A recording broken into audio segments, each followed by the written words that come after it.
Hello, my dear students. Today we are going to resolve another special reserve which is named as Investment Fluctuation Reserve.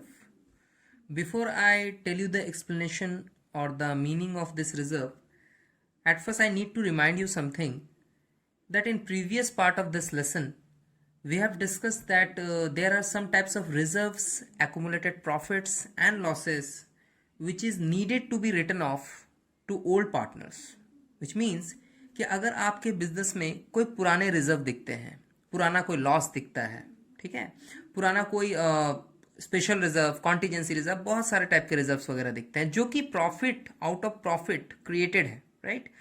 तो वो चूंकि पुराने business activity से related है, क्योंकि पुराने बिजनेस में एक्टिविटी हुई थी तो वहां से प्रॉफिट आया था और फिर प्रॉफिट से रिजर्व बना है, तो पुराने पार्टनर का उस पर हक होगा, राइट होगा उसको लेने का, नए पार्टनर का नहीं। बट उसकी ट्रीटमेंट करनी क्यों जरूरी है? क्योंकि जब कोई नया पार्टनर एंटर करेगा तो आपका नया पार्टनर क्या करेगा कि वो बिजनेस को फ्रेश तरीके से चलाने की कोशिश करेगा। सारे पार्टनर्स फ्रेश करने के लिए कोशिश करेंगे, इसी के लिए हम लोग रिवैल्यूएशन अकाउंट भी सीखते हैं कि चलो भैया देख लो एसेट वगैरह क्या वैल्यूएशन है उसको बताना पड़ेगा, उस हिसाब से बिजनेस में बाकी चीजों की डिटर्मिनेशन होगी। इसीलिए हम रिजर्व्स का ट्रीटमेंट करते हैं क्योंकि उनमें हमें एक भी पैसा पुराना छोड़ना नहीं है, इसलिए पार्टनर्स आपस में बांट लेते हैं, राइट। उसी में हम लोगों ने एक केस सीखा हुआ था, workman compensation reserve. Now we are going to study investment fluctuation reserve, और ये भी एक स्पेशल टाइप का है जिसके ट्रीटमेंट के लिए कुछ सर्टन केसेस हमें देखने पड़ेंगे, ठीक है। पहले तो इसका मीनिंग हम लोग देख लेते हैं। This reserve is created out of firm's profit to meet the fall in the market value of investments। इसका मतलब है ये रिजर्व भी just like that as workman compensation reserve आपको प्रॉफिट से ही बनाना है। इनफैक्ट सारे रिजर्व तो प्रॉफिट से ही बनते हैं, राइट। प्रॉफिट में से कुछ पोर्शन आप साइड करते हो जिसकी वजह से आप उन रिजर्व्स को किसी पर्टिकुलर स्पेशल सिचुएशंस के लिए यूज कर सको, ओके। नाउ यहां पे मैं बोल रहा हूं कि ये रिजर्व जो बनता है आउट ऑफ प्रॉफिट, उसका मेन पॉइंट यहां से स्टार्ट होता है, to meet the fall in market value of investment. क्योंकि इसका नाम ही इन्वेस्टमेंट फ्लक्चुएशन रिजर्व है, तो देखिए आप इसका नाम कैसे इस चीज को जस्टिफाई करता है कि इन्वेस्टमेंट है। इन्वेस्टमेंट बिजनेस का एसेट होता है, यानी हम लोगों ने कहीं पे पैसा लगा के रखा है, उससे हमको रेगुलर अर्निंग आती है, ठीक है। और फिर हम क्या करते हैं कि उन अर्निंग से अपने बिजनेस का बाकी डे टू डे एक्सपेंडिचर्स या फिर बाकी सब मेंटेन करते हैं। पैसा आइडल नहीं रखते हैं, हम कहीं पे इन्वेस्ट करके रख देते हैं, उससे हमें प्रॉफिट भी होता है। अब इन्वेस्टमेंट में तो फ्लक्चुएशन भी आएगा ना, अगर मान लो आप मार्केट में पैसा लगा के रखोगे तो उसमें उतार चढ़ाव तो होता ही है। अगर बाय चांस फॉल करे, रिमेंबर ये रिजर्व सिर्फ और सिर्फ जब मार्केट में फॉल होगा तभी आपको काम करना है। और क्या काम करेगा? जब भी मार्केट में वैल्यू फॉल होता है तो उस वैल्यू फॉल को संभालने के लिए इस रिजर्व को यूज किया जाता है। दोबारा उतने पैसे का लॉस हम इस रिजर्व से उठा के वहां इन्वेस्ट कर देते हैं। चलो हमको इसको एक एग्जांपल से एक्सप्लेन करना है। Let's see the example. Now this is the example which we are going to study to understand the concept of it, right. Meaning समझ लेते हैं। मान लो एसेट साइड में आपका एक इन्वेस्टमेंट है 1 लाख रुपीज का, क्लियर। 1 लाख का एक इन्वेस्टमेंट है। इन्वेस्टमेंट फ्लक्चुएशन रिजर्व क्रिएट करके आपने रखा हुआ बिजनेस में 50,000 का। मैंने क्या बोला, ये रिजर्व क्या काम करता है? अगर आपके इस इन्वेस्टमेंट के वैल्यू में कोई फॉल आए, फॉल का मतलब तो आप समझते हो गिरावट आए, राइट। सो ये रिजर्व उस लॉस को बियर करता है, उस लॉस को संभालता है, या देखा जाए तो उस लॉस की भरपाई करता है, ओके। एडिशनल इन्फो मतलब आपको कुछ एडिशनल इन्फॉर्मेशन क्वेश्चन में मिलेगा कि क्या हो रहा है इन्वेस्टमेंट के साथ। तो the market value of investment is 90,000 at present. अगर ये जस्ट एक एग्जांपल है, ऐसा नहीं है कि हमेशा फॉल ही होता है, राइज भी होता है, बट मैंने बार बार बोला कि ये रिजर्व का ट्रीटमेंट करते वक्त आपको फॉल वाला पॉइंट बहुत ज्यादा ध्यान में रखना पड़ेगा। The market value of investment is 90,000 at present का मतलब है कि जो इन्वेस्टमेंट आपका 1 लाख रुपए का है, बैलेंस शीट में तो इतना का ही दिखेगा। आप जब क्वेश्चन स्टार्ट करोगे तो दिखेगा अच्छा इन्वेस्टमेंट 1 लाख रुपए का है, बढ़िया बात है। आगे चल के आपको इन्फॉर्म किया जाएगा एडिशनल इन्फॉर्मेशन में कि भैया उसकी मार्केट वैल्यू अभी कितनी चल रही है, प्रेजेंट एट प्रेजेंट चल रहा है 90,000, राइट। अब आप तुरंत जज करोगे कि अरे यार मैंने तो 1 लाख रुपए पैसा लगाया हुआ है, इसकी वैल्यू 90,000 कैसे हो सकती है? हो सकती है, मार्केट में इन्वेस्टमेंट का वैल्यू अप्स एंड डाउन में आता ही है। अब आप खुद जज करो कि at present it is valued at 90,000, so is it a fall in value compared to the old value? Of course it is। कैसे? क्योंकि अगर हम इसका एक मेयर कैलकुलेशन करें, मान लो मैं इसका एक छोटा सा वर्किंग नोट करता हूं कि 1 लाख का इन्वेस्टमेंट पहले था, अब ये घट के हो गया है 90,000, राइट। सो हम बोलेंगे कि 10,000 का बेसिकली, अगर आपने इस रिजर्व का ट्रीटमेंट नहीं पढ़ा होता तो मैं बोलता ये 10,000 क्या है, decrease in value of asset है. क्लियर है? We have already studied it, right? Decrease in value of asset. और decrease in value of asset revaluation account के डेबिट साइड में आप शो करते हो. क्लियर है? पर चूंकि हम रिजर्व में ये बता चुके हैं कि ये रिजर्व होता ही इसलिए है कि जहां आपको फॉल दिखे, अभी फॉल कितने का दिख रहा है, 10,000, जहां आपको फॉल दिखे आप इस रिजर्व से एडजस्ट करो. ओके, चलिए एडजस्ट करते हैं. क्या ये एडजस्ट हो सकता है? Is it possible to adjust this loss, okay, out of this reserve? Of course it can be. So हम यहां क्या करेंगे, हम यहां लिख रहे हैं कि अवेलेबल रिजर्व जो है वो आपका बिजनेस में 50,000 का है, और मैं इसमें से डिडक्ट कर देता हूं loss by fall in value of investment. ठीक है? कितने का है? 10,000 का है. सी, ओके. सो ये रिजर्व एडजस्ट होने के बाद कितने का बचेगा? 40,000. अब मैथ को थोड़ा यार स्टॉप करते हैं, राइट? नाउ सी हियर, क्या क्या चीजों हम लोगों ने देखा. पहले हम लोगों ने देखा कि हमारा बैलेंस शीट या एसेट साइड में इन्वेस्टमेंट की वैल्यूएशन अगर है तो कितने की है. क्लियर? क्या कोई रिजर्व है? अगर है तो चेक करो कि हाँ इतने का है. ठीक है, सारा मैथ यहां तक ऑफकोर्स बढ़िया चल रहा है. बट अगर एडिशनल इन्फॉर्मेशन में मार्केट वैल्यू में कुछ कमी दिख जाए, याद रखना बाबू आप लोग कि रेज ऑफ वैल्यू में कुछ प्रॉब्लम नहीं है, राइट? अब उसका क्या ट्रीटमेंट है वो भी हम दिखा देंगे. अगर आपका इन्वेस्टमेंट का वैल्यू यहाँ पे 1,20,000 का दिखता तो कोई प्रॉब्लम नहीं है, हम कुछ सोचते भी नहीं रिजर्व को एडजस्ट करने के बारे में. तो फिर रिजर्व का क्या होता, वो I will talk to you later कि रिजर्व का करना क्या है. वैसे आपको भी पता है कि रिजर्व का करना क्या है, हम ऑलरेडी डिस्कस कर चुके हैं कि सारे रिजर्व्स को पार्टनर्स को दे देने हैं. कौन से पार्टनर? Old partner. बट अगर बीच में कोई क्लेम आ जाए, जैसे वर्कमैन कॉम्पनसेशन में था, तो क्लेम काट के देते हैं. सिमिलरली यहां पे अगर कोई मार्केट का फॉल दिख जाए, अब वो फॉल कैसे आप जज करोगे? आप प्रेजेंट वैल्यू को या मार्केट वैल्यू को पुराने बैलेंस शीट के वैल्यू से कंपेयर करना. कम दिखा मतलब फॉल है, राइट? सो 1 लाख का वैल्यू अगर 90 का दिख रहा है एट प्रेजेंट तो फॉल ही है ना, decrease in value of asset. ये फॉल हम यहां से एडजस्ट कर रहे हैं. सो available reserve is 50, loss in value of investment is 10,000 and the remaining balance of reserve left is 40,000.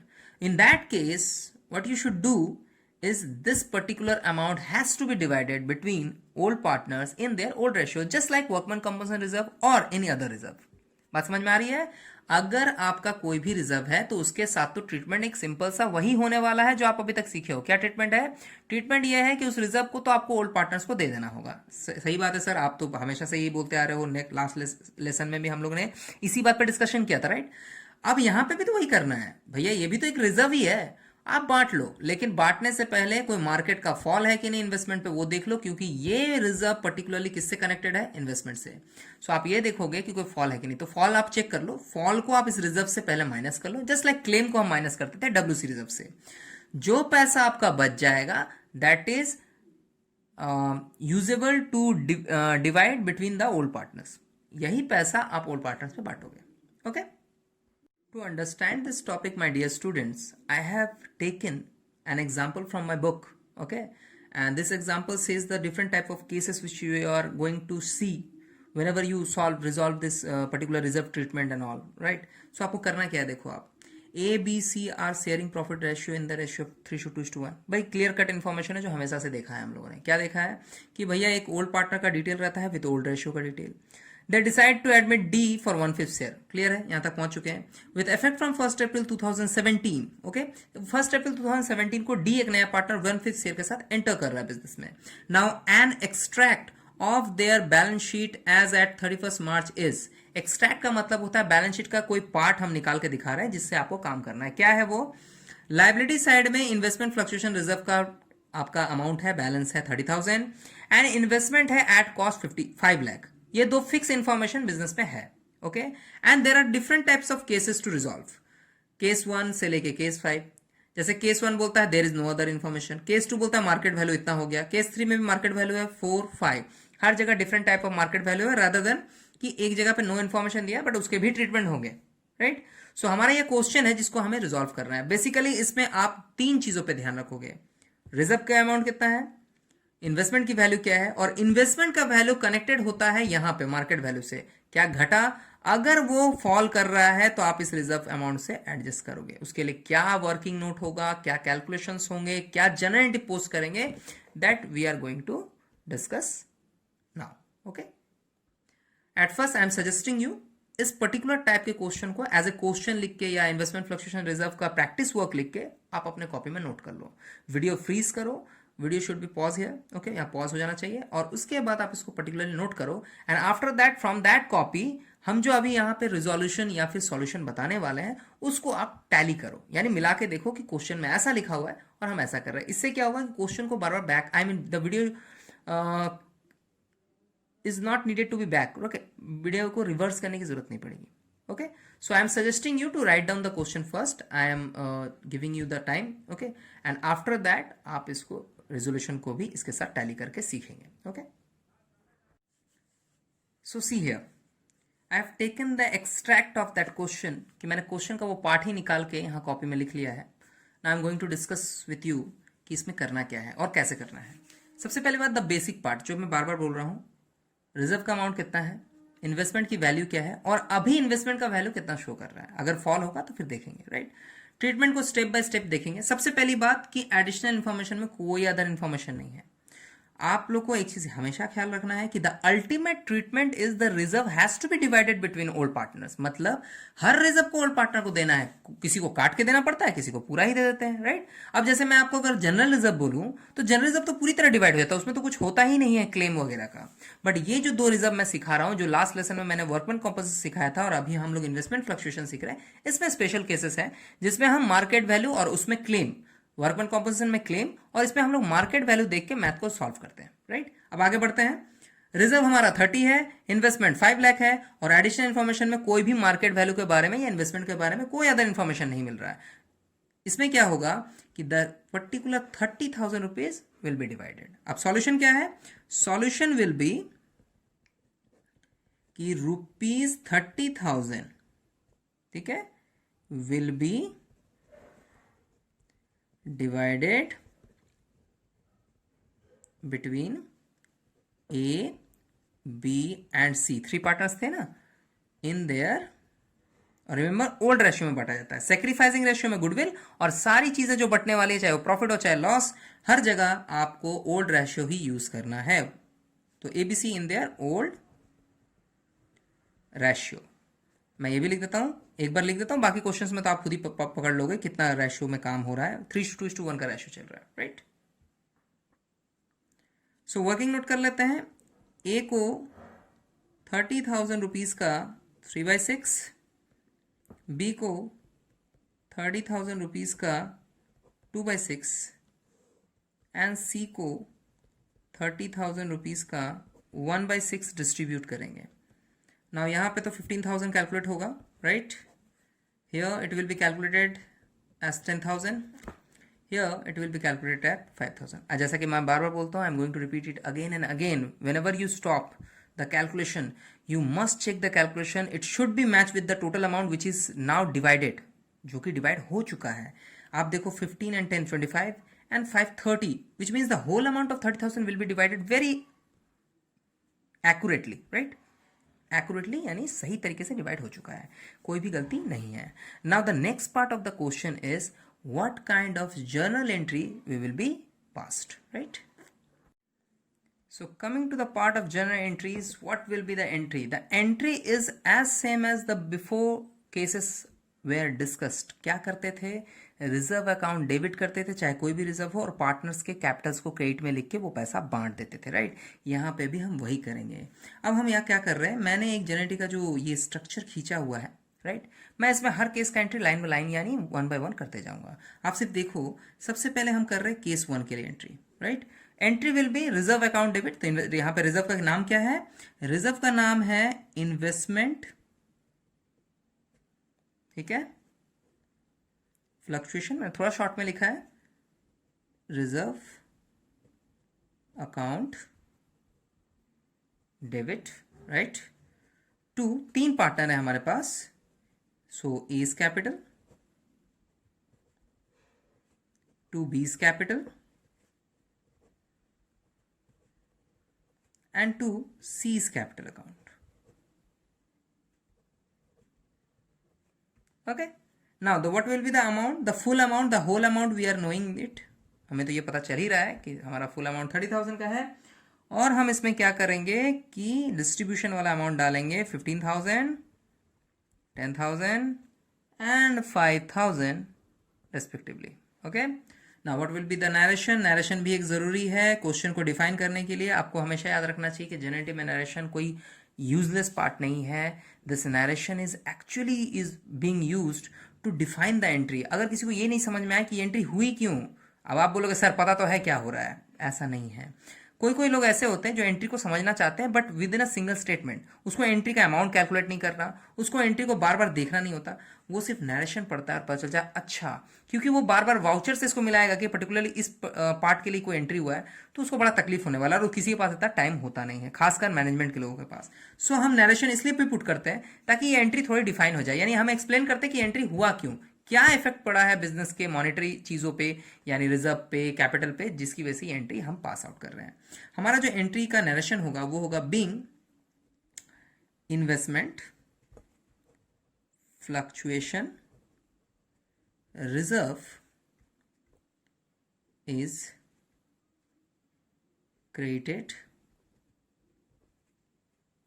to all partners capital account, right? The entry will be investment fluctuation reserve. ये fluctuation का short form मैंने लिखा है because the space is not sufficient, right? So investment fluctuation reserve 30,000, to A's capital 15, to B's capital 10 and to C's capital 5. Now the narration will be being investment fluctuation reserve is created to all partners capital account. That's it.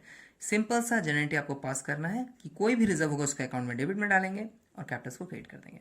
Now we are moving on to the next case which is case number 2.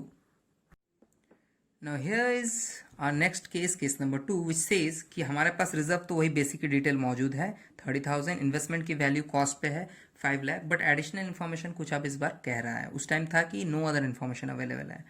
Now if the market value of investment is 5 lakh, भैया यहाँ भी 5 लाख है, यहाँ भी 5 लाख है।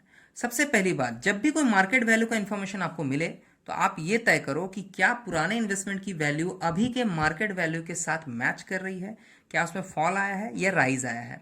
Rise आए तो no need to be worried, ठीक है, वैसा कोई हार्ड एडजस्टमेंट होता नहीं है, वैसे उसमें भी ट्रीटमेंट होता है, बट अगर फॉल होता है तो हमें इस रिजर्व के साथ ट्रीटमेंट करना पड़ेगा। Now there is no fall, I guess so, I believe so, because आप भी देख पा रहे हो कि हमारे पास जो अवेलेबल बैलेंस है वो 30,000 का है रिजर्व एडजस्ट करने के लिए, क्लियर है, बट जो वैल्यू है, वैल्यू ऑफ इन्वेस्टमेंट, ये 5 लाख से 5 लाख पे ही खड़ी है। इसका मतलब ये हुआ कि वैल्यू में कोई वैल्यू में चेंज नहीं है। सो ये जो अवेलेबल बैलेंस है यही हमारा ए, बी एंड सी तीन लोगों में डिस्ट्रीब्यूट हो जाएगा। कैसे डिस्ट्रीब्यूट होगा भैया, रेशियो तो उन लोगों ने बता रखा था भैया 3:2:1 है, सही बात है सर, यही तो रेशियो है। तो सो हमारा जो डिस्ट्रीब्यूशन है कैसे हो रहा है, 30,000 का 3/6, 30,000 का 2/6 एंड 30,000 का 1/6 के हिसाब से। Now the amount will B 15,000 again, okay, amount will B 10,000 again and 5,000 again. अब इस केस में सेम ही हमारा हो रहा है जैसा कि प्रीवियस केस में हो रहा था कि 15,000 आया 10,000, बिकॉज पिछले केस में अदर इन्फॉर्मेशन नहीं होने की वजह से भी हमें रिजर्व पूरा बांटना पड़ा, और इस केस में इन्फॉर्मेशन होने के बावजूद भी हमें कोई फॉल देखने को नहीं मिला इन्वेस्टमेंट में, तो हमारे इन्वेस्टमेंट की वैल्यू गिरी ही नहीं, 5 लाख के 5 लाख ही है। सो हम लोग क्यों इस रिजर्व को कम या ज्यादा करने जाएंगे, राइट? तो जो अमाउंट है पूरी तरह से डिस्ट्रीब्यूटेड है और इसकी जनरेटिव भी सेम एज केस 1 ही होगी। सो केस 2 के लिए अगर हम एंट्री पोस्ट करेंगे तो हम क्या करेंगे, केस 2 में हम लिख देंगे यहां पर, क्योंकि हम बार बार इस चीज को नहीं करेंगे, थोड़ा टाइम भी सेव करेंगे, लिखेंगे same entry as case 1, right? वही सेम एंट्री आपको करना है। Okay, now moving forward to the case 3। See here my dear students, case 3 says कि हमारा जो रिजर्व है वो तो as it is 30, investment 5 lakh है, जो कि पिछला बेसिक डिटेल में चलता आ रहा है। बस यहाँ पे एडिशनल इन्फॉर्मेशन में कुछ ऐसा चेंज है जिसका अब हमें ट्रीटमेंट पे असर दिखाई देगा, और उसका हम ट्रीटमेंट करने टाइम बहुत सारे पॉइंट्स को ध्यान में रखते हुए करेंगे। ध्यान दो आप। If the market value of investment is 4,82,000, right. ना सबसे पहले मैंने क्या बोला था भैया, रिजर्व जो है वो है, बट आपको करना क्या है, इन्वेस्टमेंट की वैल्यू को मार्केट वैल्यू के साथ हमेशा कंपेयर करोगे। अगर ये लाइन लिखी हुई है, मतलब अगर कोई फ्यूचर में कोई क्वेश्चन बना रहे हो, चाहे वो कॉम्प्रिहेंसिव यानी बड़ा क्वेश्चन हो, चाहे सिर्फ इसी को पर्टिकुलर क्वेश्चन के टाइप्स पूछ रहे हो, आपको ट्रीटमेंट बताना है, आपको इस चीज का ख्याल रखना है कि मुझे मार्केट वैल्यू को पुराने वैल्यू से हमेशा कंपेयर करना है, और मुझे इससे पता चल जाएगा कि क्या पुराने वैल्यू के कंपैरिजन में हमारा नया वैल्यू कम है। अगर कम है तो इस रिजर्व में से पैसे काट के बांटेंगे, राइट। और अगर कम नहीं हो रहा है, ज्यादा है, तो पूरा का पूरा ही रिजर्व बढ़ जाएगा, राइट। बड़ा सिंपल सा ट्रीटमेंट है। देखो आप, सबसे पहली बात, अगर मैं यहां पे ये देखूं कि पहले पता करना है फॉल इन वैल्यू कितना है, वैसे तो जज कर पा रहे हैं, बट यहां पे मैं क्लियरली इसको दिखाता हूं। फॉल इन वैल्यू है कि आपका 5 लाख का इन्वेस्टमेंट हो गया है 4,80,000। मैंने मार्केट में आपने 5 लाख रुपए लगाए, आज उसकी वैल्यू कितनी है, इतनी। तो आप क्या बोलोगे, सर हमारा तो 18,000 का लॉस हो गया सर। इसको हम बोलेंगे डिक्रीज, और आप इसको लॉस भी बोल सकते हो, loss in value of asset. क्योंकि इन्वेस्टमेंट हमारा एसेट है तो हम इस तरह से डिक्टेट करेंगे। बट क्या ये लॉस वापस आ सकता है, रिकवरी हो सकती है? बिल्कुल हो सकती है। ये रिजर्व किस लिए है? इसीलिए तो है, हमारा इन्वेस्टमेंट में फ्लक्चुएशन देखने के लिए। तो हम सबसे पहले क्या करेंगे, लिखेंगे कि हमारा अवेलेबल बैलेंस जो है वो 30,000 है। हम इसमें लेस कर देंगे fall in value of investment, right. हम जब इसको डिडक्ट करेंगे तो 18,000 का जो लॉस है, ये वाला लॉस, इसको हम यहां से डिडक्ट करेंगे, तो हमारे रिजर्व में अभी भी 12,000 का बैलेंस लेफ्ट है। इस बैलेंस का क्या होगा भैया, वही चीज जो पिछला केसेस में हो रहा है, यानी जो भी आपका बैलेंस होगा, किसका, रिजर्व का। ये जो अवेलेबल बैलेंस है 30,000 किसका है, रिजर्व का है ना। ये पैसे तो पूरे बांटने थे, बट चूंकि फॉल आ गया एक वैल्यू में, तो मैंने क्या किया, उस फॉल को पहले एडजस्ट कर लिया कि चलो उस लॉस को पहले संभाल लेते हैं, जो बचेगा उसके बाद तो बांट ही लेंगे। सो 12,000 का बच गया है रिजर्व। अब हम इसको क्या करेंगे, ओल्ड पार्टनर को ओल्ड रेशियो में डिस्ट्रीब्यूट कर देंगे। So the treatment will be the balance of 12,000 of investment fluctuation reserve will be divided between old partners in their old ratio. Balance कितना है, बैलेंस हमारा है 12,000 रुपीज। सो 12,000 रुपीज को आप डिस्ट्रीब्यूट कर दो। सो वर्किंग नोट में पहले क्या करेंगे, इसका एक कैलकुलेशन कर लेते हैं। हमारा जो पार्टनर ए है उसको इसी 12,000 का 3/6 देंगे। हमारा जो पार्टनर बी है उसको इसी 12,000 का 2/6 देंगे, और हमारा जो पार्टनर सी है उसको इसी 12,000 का 1/6 डिस्ट्रीब्यूट करेंगे, विच मीन्स 6 2 12 एंड 2 3 6। यहाँ पे आपका 6,000 आएगा, यहाँ पे आपका 4,000 रुपीज़ का आएगा, और शी का शेयर आ जाएगा 2,000। Remember that we need to add it, 6 and 4 10 and 2 12 perfectly and accurately divided. So हमारा ये पैसा पूरी तरह डिवाइड हो चुका है। अब हम जनरल एंट्री पास करेंगे, राइट। सो हम अब क्या करने वाले हैं कि केस 3 के लिए जो एंट्री करेंगे, केस 3 में सबसे पहली बात, एक पार्ट और आपको समझना है, इसमें लॉस को पहले एडजस्ट किया जा रहा है, बाद में बांटा जा रहा है। सो इसकी एंट्री भी कुछ इसी तरह से होगी। मैंने पुराना एंट्री क्या सिखाया आपको, आप क्या करोगे, रिजर्व को डेबिट में लिखोगे। ऑब्वियसली लिखिए investment fluctuation reserve account debit. Clear है, रिजर्व फ्लक्चुएशन अकाउंट डेबिट। अब चूंकि हम पहले इन्वेस्टमेंट के लॉस को एडजस्ट कर रहे हैं, सो हम यहां पे लिखेंगे टू इन्वेस्टमेंट अकाउंट। अब आप देखो रिजर्व जो है अवेलेबल वो 30,000 है, और लॉस हमारा था 18,000 का, राइट। सो यहाँ पर लॉस तक पहुंचे, और जो बाकी बाकी जो बचा हुआ पैसा है वो हम ए और बी और सी तीनों के कैपिटल अकाउंट में क्रेडिट कर देंगे, उनके ओल्ड रेशियो में, जैसा कि मैंने अभी वर्किंग नोट पे किया। So as capital account to B's capital account and to C's capital account, right. कितना कितना अमाउंट है, the amounts are 6,000 4,000 and 2,000. Remember this is a 4, right? So narration में पास आउट करेंगे कि being investment fluctuation reserve is created to all partners capital account after adjustment of loss in value of investment, right?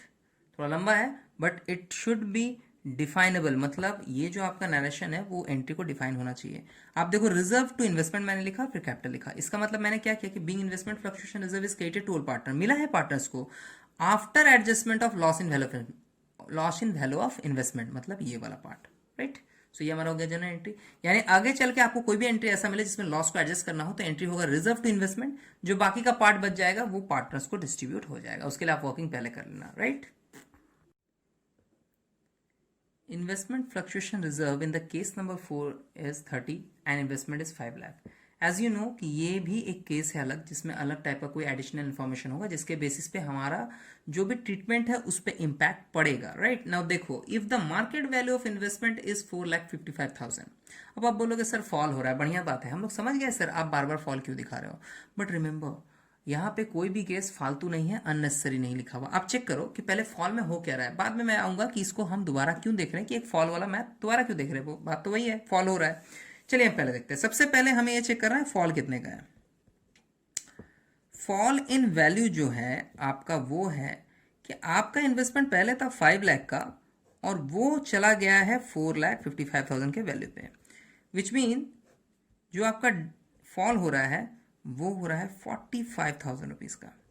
यानी इसको आप bracket में बोलोगे कि loss, okay, और डिक्रीज जो बोलना चाहो इन वैल्यू ऑफ एसेट, राइट। सो सबसे पहले क्या हो रहा है कि फॉल हो रहा है और फॉल है 45,000 का। सो इसमें नया क्या है, ट्रीटमेंट तो वैसे ही होना चाहिए, बट रिमेंबर हम हमेशा फॉल को रिजर्व से एडजस्ट करते हैं। तो क्या आप इस अमाउंट को रिजर्व से एडजस्ट करोगे? अब आपका आंख थोड़ा खुलेगा कि सर रिजर्व तो 30 है बट फॉल तो बहुत ज्यादा हो गया सर, पैसे है कहां देने के लिए? ये सही बात है। क्या हुआ है, the available reserve is now lesser than the fund should be adjusted. जो भी फंड एडजस्ट होना चाहिए उसकी कंपैरिजन में आपका रिजर्व कम पड़ गया है। क्या इसका मतलब पैसा नहीं देंगे? देंगे भैया, जो पूरी रिजर्व है वो तो चली जाएगी भैया, 30 तो देंगे। 45,000 का लॉस है भैया, 30,000 रुपया तो देंगे। 15,000 रुपया यानी 15,000 का जो रिडक्शन यानी डिफिशियंसी रह जाएगा उसका कोई ट्रीटमेंट हम लोग सीखने वाले हैं, ठीक है। चलिए हम आगे बढ़ते हैं इसमें। सी कि अवेलेबल रिजर्व जो है क्वेश्चन में वो तो 30,000 का है, it's a fact, right. Now less fall in value. So fall in value तो हमारा 45 है, विच मीन्स जो पैसा यहां पे रिमेनिंग है ये तो नेगेटिव हो गया ना। नेगेटिव का मतलब ये हो गया, it is called as loss in value, अभी भी रिमेन है।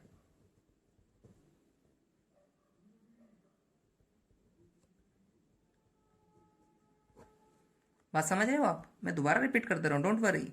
अवेलेबल बैलेंस 30,000 का है, मैंने जब चेक किया कि इन्वेस्टमेंट घट गया यानी वो डिक्रीज कर गया, तो कितने से डिक्रीज हुआ, मैंने कैलकुलेशन किया 45,000। भैया देने के लिए तो 30,000 ही है, आप 30,000 पेमेंट करोगे तो ये पूरा अमाउंट थोड़ी आपको पूरे पूरे एडजस्ट हो पाएगा, इसमें तो 15,000 लॉस अभी भी पड़ा रहेगा। यानी टोटल लॉस 45,000 का था, 30,000 एडजस्ट कर पाए तो 15,000 का loss in value of remaining asset तो होगा ना। सिंपल सी बात है, ये पैसा कहां जाएगा? ये पैसा तो लाना पड़ेगा। अब देखो, बिजनेस का कोई भी एसेट का लॉस, चूंकि हम यहां तो एडजस्टमेंट कर रहे हैं, वैसे अगर एडजस्टमेंट ना होता तो पूरा का पूरा लॉस कहां जाता? रीवैल्यूएशन अकाउंट में। अब यहां पे भी हम वही करेंगे। ट्रीटमेंट क्या होगा, आप देखो यहां पे बहुत सारे पार्ट है जिन पॉइंट्स को आपको ध्यान देना है। This case particularly case 4 is very important in this particular things which we are studying right now, right. कि इसमें क्या है कि इसमें इस 4 वाले केस में बहुत सारी चीजें हो रही है। सबसे पहली बात ट्रीटमेंट में, सबसे पहला बात, ₹30,000 will B adjusted with loss in value of investment and nothing left to be divided between old partners, right. सबसे पहला और सबसे इंपॉर्टेंट केस क्या है कि 30,000 will be adjusted with loss in value of investment. आपने 30,000 का तो पूरा एडजस्टमेंट कर दिया, nothing left to be divided between old partner. सबसे पहली बात, रिजर्व बचा ही नहीं बांटने के लिए। बचेगा कैसे? आपका तो लॉस बहुत ज्यादा है, तो जितना है आप दे दो, तब तो सारा ही देना पड़ जाएगा। सारा देने के बाद भी तो पैसे बच जा रहे हैं, आई मीन इतना का लॉस आपको एडजस्ट करना होगा। Now the next part, next point is that ₹15,000 is still a loss remain in investment which will be shown in debit side of revaluation account। तो कोई चारा ही नहीं है, हम क्या करेंगे, इस 15,000 को रिवैल्यूएशन अकाउंट में शो करना पड़ जाए, क्योंकि ये लॉस तो अब एडजस्ट नहीं हो सकता, राइट। सो ऐसे बेसिकली क्या होता है, किसी भी एसेट में अगर आपका लॉस हो रहा हो, जब हम पढ़ा रहे थे रिवैल्यूएशन अकाउंट, तो मैंने बोला मान लीजिए स्टॉक का प्राइस रिड्यूस कर गया, तो हम लोग क्या सीखे हैं कि decrease in value of asset हमेशा रिवैल्यूएशन के डेबिट में जाता है। यहां पे भी सेम केस ही है, बट क्या हो रहा है कि कुछ लॉस हम मैनेज कर पा रहे हैं, क्योंकि हमारे पास रिजर्व है, ये स्पेशल टाइप का रिजर्व है जिसका हम ट्रीटमेंट सीख रहे हैं, तो कुछ लॉस तो हम एडजस्ट कर पा रहे हैं, लेकिन जो बचा हुआ लॉस है आपका, वो तो आपको रिवैल्यूएशन में ही दिखाना पड़ेगा, और तो कोई चारा है नहीं। और इस लॉस को बियर कौन करता है? Ultimately this loss has to be bear by old partner again. But यहाँ पे थोड़ा उल्टा केस है, क्योंकि ये लॉस है तो पार्टनर्स के इस बार डेबिट में ट्रांसफर करना पड़ेगा। सो इस चीज को अब हम point by point general entry में डिस्कस करेंगे। क्या क्या मेन पॉइंट्स हैं? 30,000 को आपको पूरी तरह एडजस्ट कर देना है, नथिंग टू बी डिवाइडेड, आपको कुछ डिवाइड नहीं करना है, यानी पार्टनर का क्रेडिट वाला एंट्री नहीं होगा, यानी कहीं भी पार्टनर कैपिटल नहीं आएगा पहले पॉइंट के अकॉर्डिंग। बट दूसरे पॉइंट में आएगा, सबसे पहली बात, जो लॉस रिवैल्यूएशन में जा रहा है उस लॉस को वो पार्टनर बियर करेंगे अपने ओल्ड रेशियो में, राइट। सो इसके लिए हम चलिए जनरल देखते हैं। नाउ केस 4 जो है उसमें थोड़ा कॉम्प्लिकेशन है। पहली बात, पॉइंट बाय पॉइंट चलेंगे तो कहीं पे भी गलती नहीं होगा। अब पहले मैंने बोला है कि इसमें करना क्या है कि आपको सबसे पहले जो लॉस है उसको एडजस्ट करना ही पड़ेगा, ठीक है। तो उस एंट्री में तो कोई चेंज नहीं है, प्लस आपका लॉस रिमेन भी होगा, तो इस एंट्री में एक चेंज आएगा। सबसे पहले आप एंट्री करोगे investment fluctuation reserve,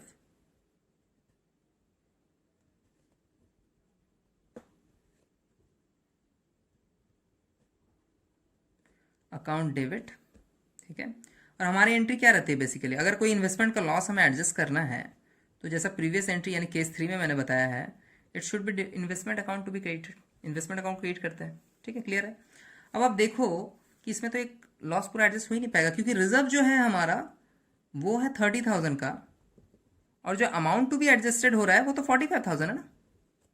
so difference तो है ही, ये जो 15,000 का डिफरेंस है इसी को हम यहीं पे इसी एंट्री में इंक्लूड करेंगे इन डेबिट साइड, कि हम रिवैल्यूएशन यहाँ पे डेबिट कर देंगे उसी अमाउंट से। डायरेक्टली ये लॉस ट्रांसफर्ड हो जाएगा रिवैल्यूएशन में थ्रू दिस एंट्री, कि हमें पता भी चलेगा कि हाँ इन्वेस्टमेंट का ये लॉस एडजस्ट नहीं हो पाया था, that's why it is transferred.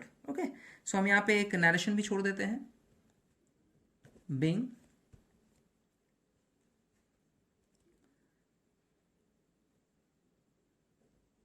Fall in value of investment is adjusted, okay, and excess fall, जो भी excess रह गया, excess fall charged to revaluation account। Clear है? ये थोड़ा सा कॉम्प्लिकेटेड है, बट अगर आप ध्यान से देखो तो लॉजिकली सही है, क्योंकि फ्लक्चुएशन रिजर्व टू इन्वेस्टमेंट तो हम केस 3 पे भी कर रहे थे, पैसे बच रहे थे तो पार्टनर्स कैपिटल में आ जा रहा था, बट यहाँ तो पैसे बचेंगे नहीं, उल्टा देने पड़ेंगे, और देने पड़ेंगे तो कहाँ जाएगा वो लॉस, रिवैल्यूएशन में चला जाएगा, क्योंकि ये तो एक तरह से एसेट का ही लॉस है ना, कि इन्वेस्टमेंट की लॉस है। अगर रिजर्व ना होता, क्वेश्चन में है ही नहीं रिजर्व, तो पूरा का पूरा लॉस रिवैल्यूएशन में चला जाता, क्योंकि कुछ है ही नहीं रिजर्व में, कोई ट्रांसफरेशन हो ही नहीं सकता। इसलिए आपको इस बात का ख्याल रखना है कि हम एंट्रीज को इस तरह से करेंगे। कहाँ पे? जहां लॉस एक्सेस चार्ज हो रहा है, तो आप सबसे पहले रिजर्व लिखें, लॉस पूरी जो फॉल इन वैल्यू है उसको लिखें, ये जो डिफरेंस अमाउंट है सीधे रिवैल्यूएशन में पोस्ट हो गया यानी चार्ज हो गया। अब हम क्या करेंगे, एक एंट्री एक्स्ट्रा करेंगे इस रिवैल्यूएशन के लॉस को पार्टनर्स के थ्रू बेयर करने के लिए। द एंट्री विल बी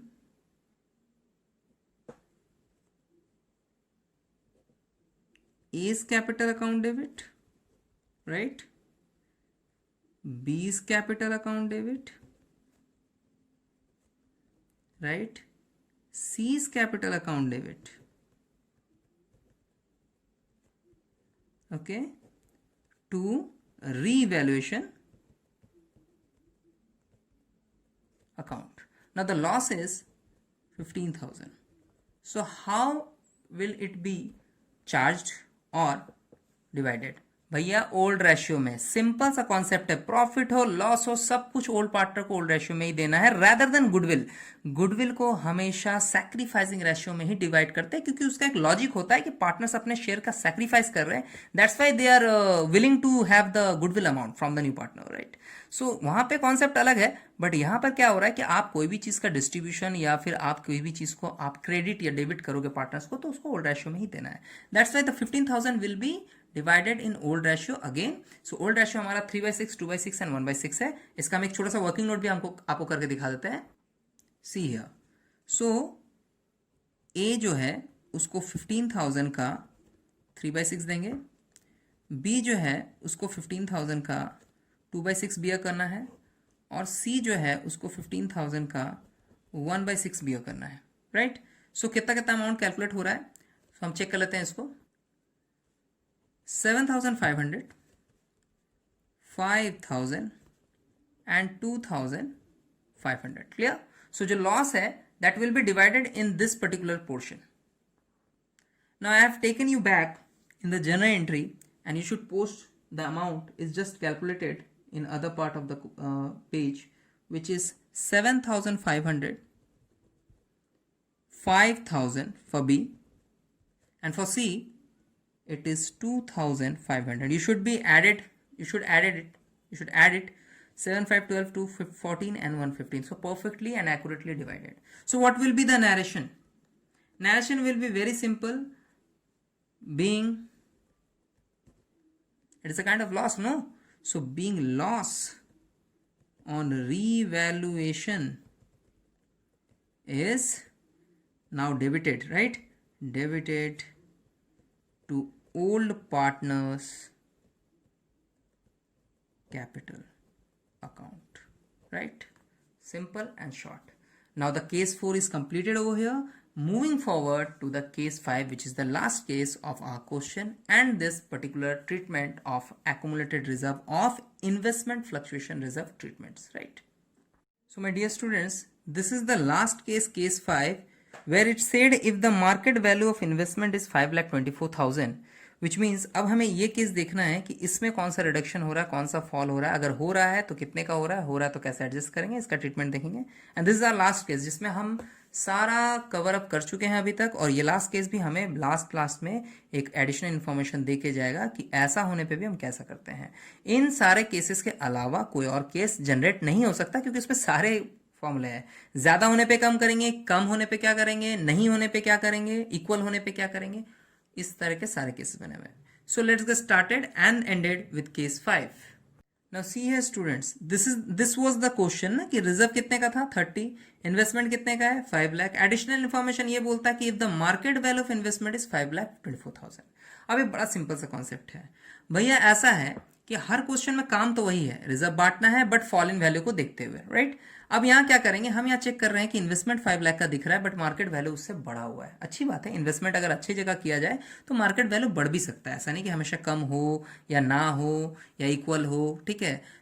सो अगर ऐसा हो, जब आपको राइज इन वैल्यू मिल जाए तो आपका वो वाला कॉन्सेप्ट तो बिल्कुल खत्म हो जाएगा जब ये हम बोलते हैं कि कोई भी फॉल आए तो उसको एडजस्ट करना चाहिए। भैया फॉल तो है ही नहीं तो एडजस्ट कहाँ से होगा, ठीक है? सो ये कुछ हद तक, या आप बोलो 100% केस 1 से रिलेटेड है, क्योंकि वहां पे भी कोई अदर इन्फॉर्मेशन नहीं है फॉल से रिलेटेड, और यहाँ फॉल हो ही नहीं रहा, तो यहाँ भी देखा जाए तो फॉल से रिलेटेड इन्फॉर्मेशन आपके पास नहीं है। In that case also the entry has been done as reserve account debit to all partners, और उसमें हम लोग कोई भी अलग तरीके का एडजस्टमेंट वगैरह नहीं करते, तो यहाँ पर भी वही होगा। सबसे पहली बात मैं यहाँ पे मेंशन कर दूं कि फॉल इन वैल्यू जो है वो आपका ज़ीरो है। व्हाई इट इज़ ज़ीरो, समझाने के लिए ऐसा कर सकते हैं कि 5 लाख रुपया का इन्वेस्टमेंट जो है वो आगे चल के अब हमें 5,24,000 का दिख रहा है। सो फॉल है कहाँ? फॉल तो है ही नहीं, फॉल इन वैल्यू ज़ीरो है। दैट्स मीन हमारे रिजर्व में से कोई भी पर्टिकुलरली लॉस को एडजस्ट करने की जरूरत नहीं है, बट इस रिजर्व का कुछ तो करेंगे, बिल्कुल करेंगे, वही करेंगे जो हम लोग सीखे हैं। This reserve has to be divided between old partner in their old ratio. Treatment हो जाएगा the full amount of reserve ₹30,000 will be divided between old partners in their old ratio. ठीक है, सो हम क्या करेंगे, जो फुल अमाउंट है उसको ओल्ड पार्टनर्स में ही डिस्ट्रीब्यूट करके उसको उसी तरह से ट्रीटमेंट करेंगे, राइट। नाउ केस 5, सो हम क्या करेंगे, केस 5 का जब एंट्री करेंगे, सबसे पहला एंट्री क्या होगा, सबसे पहला एंट्री जो केस 5 में हो रहा है वो रिजर्व को डिस्ट्रीब्यूट करने का है। सिमिलरली हम लिखेंगे investment fluctuation reserve account debit and 2 लिख देंगे यहाँ पे ओल्ड पार्टनर्स का नाम। So A is capital account, to B is capital account and to C is capital account. The amount is same as the case 1, यानी 30,000 rupees का distribution है, right. सो हम लोगों ने जो एक बार वर्किंग नोट किया था उसी को हम लोग कॉपी कर लेते हैं यहाँ पे, क्योंकि amount will be the same to be divided. So ये रहेगा, हम लोग नरेशन भी सेम ही डाल देंगे, लिख देंगे being investment fluctuation reserve is divided between old partner, ठीक है, इन their old ratio, right. So this will be the treatment, but this is not at all, ये कंप्लीट नहीं हुआ। आप देखो क्वेश्चन में राइज हुआ है प्राइस, अगर फॉल होता है और उसमें से पैसे बच जाते हैं तो हम रिवैल्यूएशन में दिखा देते हैं, बट यहाँ पे राइज भी तो हो रहा है, भले उसका कोई ट्रीटमेंट ना हो, बट अगर रिडक्शन की जगह एप्रिशिएशन यानी एसेट की वैल्यू बढ़ जाए तो उसका भी ट्रीटमेंट रिवैल्यूएशन में ही होता है। सो उसके लिए भी एक एंट्री हम लोग पास करेंगे यहाँ पे। Entry will be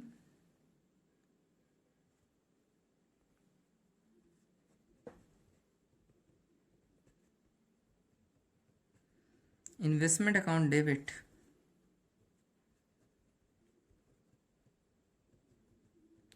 to revaluation account, the amount is 24,000. Why it is 24,000? You know, actually में इन्वेस्टमेंट की वैल्यू थी 5 लाख रुपीस, जो बढ़ के हो गई 5,24,000, यानी कितने का राइज हुआ, 24,000।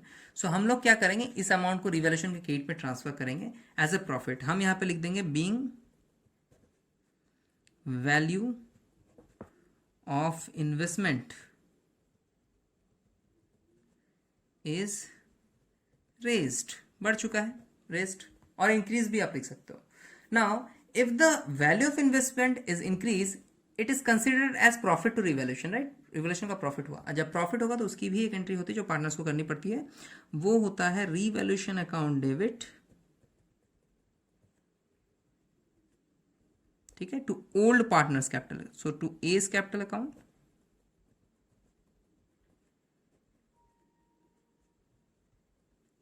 टू बीज कैपिटल अकाउंट,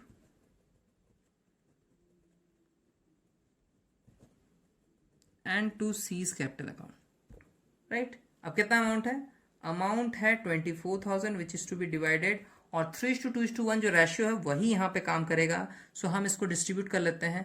मैंने इसको ऑलरेडी डिस्ट्रीब्यूट एक जगह किया हुआ था, तो मैं बार बार वर्किंग नोट नहीं दे रहा हूँ आपको। आप ये समझ लो कि 3:2:1 जो ओल्ड रेशियो उसमें डिवाइड हो रहा है। सो एक को मिलेगा 18,000, सेकेंड वाले को मिलेगा 12,000, एंड थर्ड वाले को मिलेगा 6,000।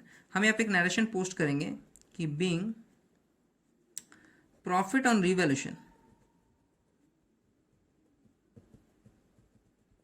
Right, credited to old partners, right, capital account. So the entry will be revaluation account debit to A's capital to B's capital, ठीक है, or to C's capital also, being profit on revaluation credited to old partners capital account. So that's it for today. मैंने सारे reserves का treatment बता दिया, कैसे किसको लिखना है वो बता दिया, ठीक है। कुछ चीज़ें हैं जो we will discuss with the comprehensive sums, बड़े बड़े सम्स के साथ डिस्कस करेंगे। सो हमारा जो ये पर्टिकुलर रिजर्व वाला टॉपिक है वो यहाँ पे एंड करता है। अब फर्दर हम देखने वाले हैं कि कैसे हम कॉम्प्रिहेंसिव सम्स, जिसमें एक कंप्लीट सम आता है, हर तरह के ट्रीटमेंट्स उसमें दिए हुए हैं after the admission of new partner, उसको हम लोग कैसे करते हैं। सो इस वीडियो को आप बहुत ही केयरफुली, बहुत ही कॉन्सेंट्रेशन के साथ देखोगे, right, with concentration, full attentiveness, right, ताकि आपको ये ट्रीटमेंट बढ़िया समझ में आए। ऐसे इसमें कुछ है नहीं, but if you not seeing it, watching it with focus, right, you will be not understood, right. So आपको क्या करना है, ये सारे जितने भी ट्रीटमेंट्स मैंने किए हैं, the pages should be put with the video, okay. उसके बाद आप क्या करोगे कि आप वहाँ से इसको नोट कर लेना, ठीक है।